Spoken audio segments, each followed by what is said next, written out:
తింటే గారెలే తినాలి, వింటే భారతమే వినాలి. నమస్తే ఫ్రెండ్స్, మహాభారతం 22వ ఎపిసోడ్కి స్వాగతం. ద్రౌపది స్వయంవరం చాలా బాగుంటుంది. ద్రౌపదికి 5గురు భర్తలు. ఫస్ట్ ఒక లైక్ కొట్టండి, ఇంట్రెస్టింగ్గా ఉంటుంది, మంచి రంజుగా ఉంటుంది. చూడండి. ఓకే, ఒక కురుక్షేత్ర యుద్ధం చిన్నది ఇప్పుడు మొదలవుతుంది. ఒకసారి వినండి, బాగుంటుంది.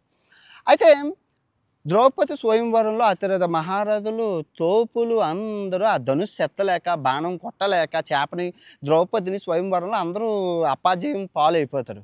సో ఇంకా లాస్ట్ మన అర్జునుడు మారు వేషంలో ఉన్న అర్జునుడు, ఏది బ్రాహ్మణ రూపంలో ఉన్న అర్జునుడు ధనస్సు దగ్గరికి వెళ్ళి ధనస్సు దండం పెట్టుకుంటారు. ఇంకా పంతులు వెనక నుంచి అందరూ ఒకటే గోళ, కొట్టు మావాడే, మా పంతులే, మావాడే, బ్రాహ్మణుడే, మామూలు ఉండదని.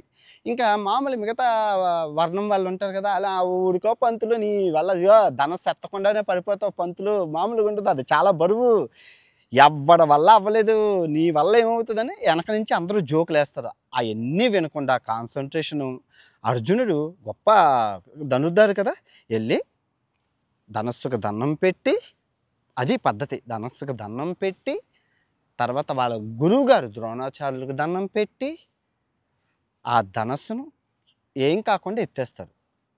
లీనం చేసుకున్న దండం పెట్టేసరికి ఆ ధనుస్సు అతనికి లొంగిపోయింది.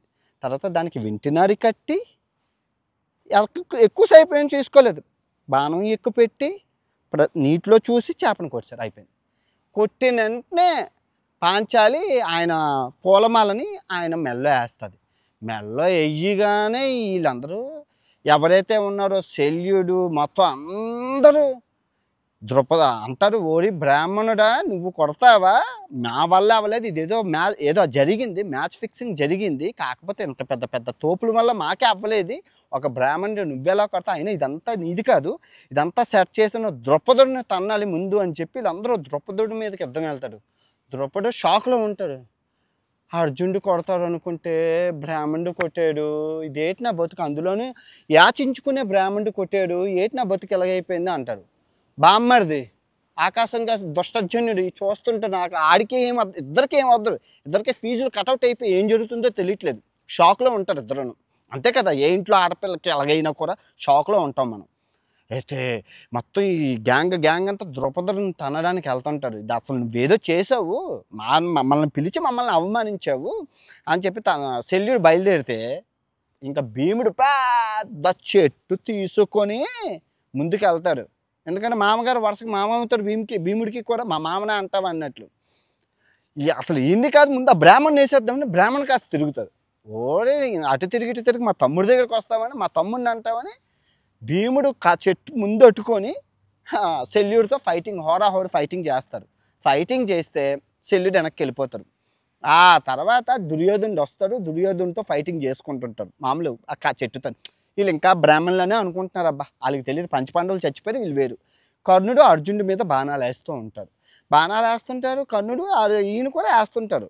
ఏమి బ్రాహ్మణులకి అస్త్రశస్త్ర విద్యలు రావా, వేస్తుంటే అది చూస్తున్న బ్రాహ్మణులు అందరూ ఒక్కటైపోతారు. మీ వల్లైనా క్షత్రియుల వల్లైనా అక్కడ కులం గొడవ వస్తుంది, క్షత్రియులు వర్సెస్ బ్రాహ్మణులు. మా వాళ్ళ కొట్టకూడదా, మాకు రాదనుకుంటున్నారా, మమ్మల్ని అంత అవహేళన చేస్తున్నారా, మాకు చేత కాదంటూ ఈ విశ్వంలో ఏం లేదు, అన్నీ మేము చేయగలం, ధనుర్విద్యలో అయినా ఏదైనా మాకు రానిదంటూ విద్య లేదు, మమ్మల్ని తక్కువ అని చెప్పి కమండలాలు ఇవన్నీ ఇంకా శపించడానికి, క్షత్రియుల్ని రాజుల్ని శపించడానికి సిద్ధమైపోతుంటారు వీళ్ళంతా. శ్రీకృష్ణుడు బలరాముడు అలా చూస్తూ ఉంటారు. అక్కడ ఇంకో ఇద్దరు క్యారెక్టర్లు ఉన్నారు, శిశుపాలుడు జలంధ్రుడు. వాళ్ళిద్దరూ ఎందుకు లేవట్లేదంటే శ్రీకృష్ణుడు అంటే భయం, అందుకే వాళ్ళిద్దరు సైలెంట్గా ఉన్నారు. కానీ మిగతా వాళ్ళందరూ గొడవలు ఆడుతూ ఉంటారు. ఇదంతా చూసి ఇంకా ఈ యుద్ధం అటు ఇటు క్షత్రియులకి బ్రాహ్మణులకి మళ్ళీ ఇదైపోతుంది అనుకున్న టైంకి కర్ణుడు వచ్చి అంటారు, మీరు చూడడానికి బ్రాహ్మణులా లేరు, నిజం చెప్పండి, మీరు మారువేషంలో ఉన్న ఇంద్రుడైనా అవ్వాలి, లేదంటే మా గురువుగారు పరశురాముడు అయినా అవ్వాలి, మీరు ఎవరో తెలియజేయండి అంటే అర్జునుడు చెప్పడు. ఇంతలో సిచ్యువేషన్ అంతా అర్థమైపోయింది. శ్రీకృష్ణుడు మధ్యకి వచ్చి అంటారు, ప్రజలారా మీరు ఎక్కడికెక్కడ శాంతించండి, ద్రౌపదుడు మత్స్యంత్రం పెట్టాడు, ఏదైనా ప్రాబ్లం ఉంటే ద్రౌపదుడికి ఉండాలి, కానీ ద్రౌపదుడే ఏమనట్లేదు, మత్స్యంత్రం పెట్టారు, ఆయన మత్స్యంత్రం కొట్టాడు, ఈ పాప దండేసింది, అంతే, కేల్కతం దుకాణం బంద్ అయిపోయింది, ఎవరింటికి వాళ్ళకి వెళ్ళిపోండి, ఇంక దీనికి సంబంధం లేదు, మీరు గొడవలు ఆడుకుంటే మామూలుగా ఉండదు అన్నారు. శ్రీకృష్ణుడు వార్నింగ్ ఇచ్చాడు అందరికీ, అంతే కదా. ఎగ్జామ్ ఏంటి, ఎగ్జామ్ పేపర్ని విచ్చావు, రాసావు, ఫాలో అయిపోయావు అంతే. ఆడెవడో కులమోడు వచ్చాడు ఎగ్జామ్ రాశాడు, ఈడెవడో కులమోడు మతమోడు వచ్చాడు ఎగ్జామ్ రాశాడు. ఎగ్జామ్ ఈజ్ ఎగ్జామ్ అంతే. నీ రూల్ అన్నీ నువ్వు నీ చేత కాలేదు, అడిగి చేతనైంది, అంతే అయిపోయింది. అయితే ఇంక ఈ గొడవల్లో ఉంటే దొరికిపోతావు అని చెప్పి భీముడును అర్జునుడును ద్రౌపదిని పట్టుకొని ఇంటికి బయలుదేరిపోతారు. ఇంటికి బయలుదేరిపోతే మరి ఈ ద్రౌపదుడును దుష్టజనుడు ఆకాశం కాస్త చూస్తారు. ఏటో అంత విష్ణుమాయ అన్నట్లు వాళ్ళు షాక్లో ఉంటారు. వాళ్ళకి ఇంకా బుర్ర పంచేది ఏంటని. అయితే ఇంటికారా వాళ్ళ అమ్మ వ్రతం చేస్తుంటుంది. అన్నదమ్ములు అందరూ భిక్ష పట్టుకొని ఉంటారు అక్కడ. రారా రారా ఏం తెచ్చావంటే, ఇదిగో అన్న ఇలా జరిగింది, ద్రౌపదిని పెళ్ళాడు తెచ్చాను అని. కానీ అయితే అమ్మకు చూపిద్దామని చెప్పి ఆ 5గురు ఇంట్లోపలికి వెళ్ళి వాళ్ళ అమ్మ వ్రతంలో ఉంటే, అమ్మ ఏం తెచ్చామో తెలుసా అంటే, అదిగో ఎప్పటిలాగా అందరూ పంచుకొని తినండి అంటారు. అమ్మ మేము తెచ్చింది భిక్ష కాదమ్మా, అమ్మాయిని తెచ్చామమ్మా అనగానే, అమ్మో వ్రతంలో దేవి వ్రతంలో ఉండి నేను అబద్ధం ఆడకూడదు, సత్యం పలకాలి, నా నోటిని ఇలాగ ఎందుకు వచ్చింది దేవుడా ఏంటి కర్మ అనుకొని బాధపడుతుంటే అర్జునుడు అంటారు, అన్నయ్య పెద్దవాడు నువ్వే కాబట్టి నువ్వే పెళ్లి చేసుకో అన్నయ్య అంటారు. లేదు తమ్ముడు నువ్వే భీముడు గట్ట మీదే చేసుకొని అంటారు. అలా అనుకున్నప్పుడు ధర్మరాజు అంటారు, అవును వేదవ్యాస మహర్షి చెప్పారు కదా ద్రౌపదికి 5గురు భర్తలు అనేసి, మనందరం చేసుకుందాము అనుకొని సంసిద్ధం అవుతున్నప్పుడు శ్రీకృష్ణుడు బలరాముడు ఇంటికి వస్తాడు. ఇంటికి వచ్చి ఏం బ్రాహ్మణులు బాగున్నారా అంటే వీళ్ళు అందరికీ తెలిసిపోతుంది బావ కనిపెట్టాడని. బావ నిజం చెప్పు, నీకు ఎలా కనిపెట్టావు, మేము బ్రాహ్మణులు మారువేషంలో ఉన్నా, మేము అర్జునుని ఇలా ఎలా కనిపెట్టావంటే, ఇదిగో బావలు ఎక్కడుంటా మాకు తెలీదా, అర్జునుడు భీముడు నకులు అందరికీ మాకు తెలిసి, ముందు మా అత్త కాళ్ళకు దండం చేయనియండి అని జరగండి అని వాళ్ళ అత్త కుంతీదేవికి కాళ్ళకు దండం పెట్టి, అప్పుడు అలా అత్త అంటది, నాయన మీ రక్షణలో మా పిల్లలు ఎప్పుడూ బాగుంటారు నాయన, నువ్వు నిజంగా దేవుడు అంటారు, అయిపోయింది, వెన్నపూస అవి పెడతారు, మాట్లాడుకుంటారు, అయిపోతారు, చెప్తారు. ద్రౌపదికి ఇది శాపం ఉంది, చేసుకోండి, నా చెల్లిని బాగా చూసుకుంది అంటే వరుసకి చెల్లి అవుతుంది శ్రీకృష్ణుడికి. ద్రౌపదిని చేసుకొని బాగా చూడండి, వేదవ్యాసుడు చెప్పాడు కదా మీరు అని చెప్పి అందరినీ దీవించి జాగ్రత్తగా వాళ్ళు వెళ్ళిపోతారు. ఓకే, వెళ్ళిపోతే షాకులో ఉన్న ద్రౌపదుడు, నా కూతురు ఆడెవడో వచ్చాడు బాణాన్ని కొట్టాడు, అడుక్కున్నాడు అంటున్నారు కొందరు, ముష్టోడు అంటున్నారు కొందరు భిక్షాటం చేసేవాడు అందరూ, కొందరు బ్రాహ్మణుడు అంటున్నారు కొందరు.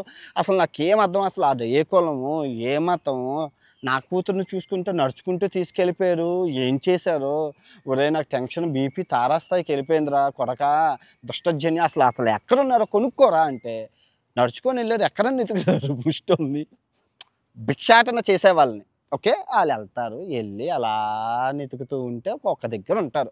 వీళ్ళు పొద్దునుంచి రాత్రి వరకు మా చెల్లి ఏం చేస్తుంది, అసలు వీళ్ళు పెత్తాపారం ఏంటని చూస్తూ ఉంటే మొత్తం పొద్దునుంచి రాత్రి వరకు అంతా చూసుకొని వెళ్తారు. వాళ్ళ నాన్నకి ఇంకా చెప్పడానికి బయలుదేరతారు, నాన్న మన చెల్లి ఎవరింట్లో ఉందో తెలుసా నాన్న, చెప్పురా అంటే, ముష్టోళ్ళు ఇంట్లోనన్నా భిక్షాటన చేసేవాళ్ళు, అవును కదా చెప్పారు కదా చెప్పు ఏం జరిగిందంటే, నాన్న అందరూ పొద్దున్న 5గురు అందరూ జోళ్ళు సంచులు పట్టుకొని వెళ్ళారు నాన్న భిక్షాటన చేసుకొని, ఊరూరా తిరిగి రాత్రికి అన్నీ తెచ్చారు నాన్న, తేగానే ఒక మామ ఉంది నాన్న, మామ అందరూ పంచుకొని తినండి అంటే 5గురు పంచుకొని తిన్నారు నాన్న, మిగిలిపోయిన ఫుడ్ని మన చెల్లిని మా అమ్మ తిన్నారు నాన్న, మన చెల్లి ద్రౌపది ఇక్కడ నాటకాలు ఆడుతుంది, అది బాగోలేదు ఇది బాగోలేదు అది బాగోలేదు మన ఇంట్లోని, కానీ అత్తోరి ఇంట్లో అడుక్కున్న ఫుడ్ కూడా తినేస్తుంది నాన్న, అది కూడా ఎంగిలి ఫుడ్ నాన్న, ఇది ఎక్కడ ఘోరం నాన్న. ఆ తర్వాత ఏం జరిగిందో చెప్పడంటే, అన్న అందరు చిన్న రూమ్ ఉంది నాన్న, 5గురు నిలువుగా పడుకున్నారు నాన్న, 5గురు కాళ్ళ దగ్గర చెల్లి పడుకుంది నాన్న, ఇక్కడ పెద్ద పరుపు ఉన్నా కూడా దొంగలు ఉన్నాయి నల్లులు ఉన్నాయని వంకలాడుతుంది మన చెల్లి, అక్కడ అత్తోడి ఇంట్లో ఎలా అడ్జస్ట్ అవుతుందో నాన్న. వాళ్ళు ఏం మాట్లాడుకున్నారా అంటే, నాన్న ఎవరైనా ఈ మంత్రం ఏంటి ఆ మంత్రం ఏంటి ఇది, వాళ్ళు పడుకునే ముందు ఆ శస్త్ర విద్య ఈ అస్త్ర విద్య ఈ శస్త్రాలు ఈ రాజ్యం క్షత్రియులు మాట్లాడుకున్నట్లు నాకెందుకో వాళ్ళు బ్రాహ్మణులు కాదని అనుమానం ఉందనన్న అంటే, అరే అనుమానం పెనుబోతం లాంటిదిలా తీర్చేసుకుందామని చెప్పి ఒక పని చేద్దామని చెప్పి, బ్రాహ్మణులు ముళ్ళుతోనే తీయాలి, బ్రాహ్మణులు పంపిద్దామని 10 మంది బ్రాహ్మణులు పంపిస్తారు, కులం గోత్రం మతం ఏంటో తెలుసుకోమని. కుల గోత్రాలు తెలిసిపోతాయి కదా. వెళ్ళగానే ధర్మరాజు ముందు ఉంటారు, తెలియకూడదు కదా మారువేషంలో ఉన్నారు, బ్రాహ్మణులారా మత్స్యాంతరం పెట్టారు, మేము కొట్టామా లేదా, కొట్టాము అయిపోయింది మీరు వెళ్ళిపోండి అంటారు, అంతే. ఇంకో మారు మాట్లాడు, ఎందుకంటే ధర్మరాజు నోటంటున్నా అసత్యం రాదు, చెప్పేస్తాడు పుసుక్కుమని అని చెప్పి పంపించదు. ఇలా కాదని చెప్పి చెల్లిని ఇంకా పెళ్ళి అవ్వలేదు, చెల్లిని వాళ్ళని ఆహ్వానించండి, ఇంకా పెళ్ళికి సమయం ముహూర్తం కోసం వెతుకుతున్నారు.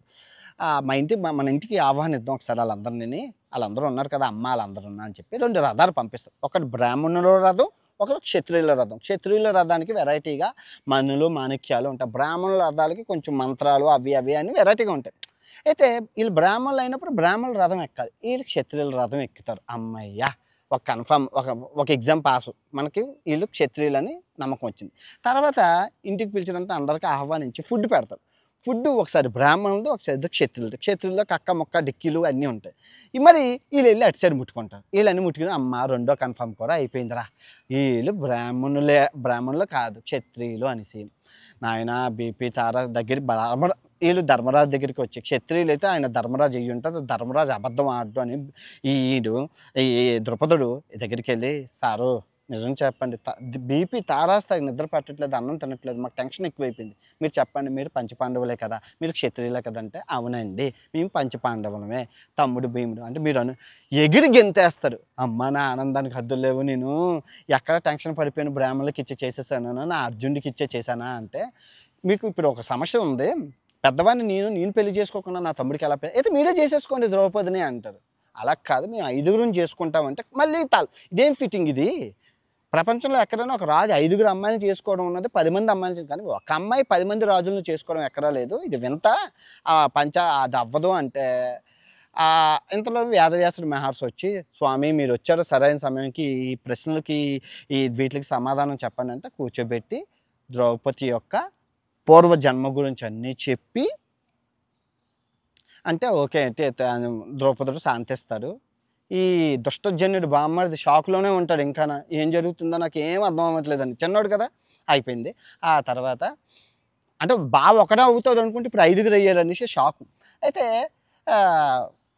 పెళ్లి చేసేద్దామంటే ఇంకెప్పుడు వరకు రాగానే ముహూర్తం ఇప్పుడే పెట్టేయండి, మంచి ముహూర్తం అని చెప్పి మంచి ముహూర్తం పెట్టి పెళ్ళి అవి చేసేస్తారు. అంతా అయిపోతుంది, కథ కంచికి మనం ఇంచికి. తర్వాత ఏమైంది, తర్వాత ఏం జరిగింది అనేది నెక్స్ట్ తరువాయి భాగంలో విందాం. ఓకే, ఎలా ఉందో, నచ్చిందా? ఓకే, తిరిగి రేపు కలుసుకుందాం. ఈ కథలో నీతి ఏంటి, నీ దగ్గర స్కిల్ ఉండేటప్పుడు చాలామంది అవహేళన చేస్తారు, అవన్నీ పట్టించుకోకుండా నువ్వు నీ లక్ష్యం మీద గురిపెట్టాలి. సేమ్ నేను మహాభారతం చెప్తున్నప్పుడు నీకు చేత కాదు, నీ కులం ఏంటి, నీ మతం ఏంటి, నువ్వు నత్తినా కొడుకు అది ఇది అన్నారు. అవన్నీ పట్టించుకోకుండా సింగిల్ టేక్లో రోజు వీడియో చేసి మీ ముందు ఉంచగలుగుతున్నానా? ఎన్నో కష్టాలు ఉన్నాయి, అయినా చేస్తున్నానా? అది అలా ఉండాలి.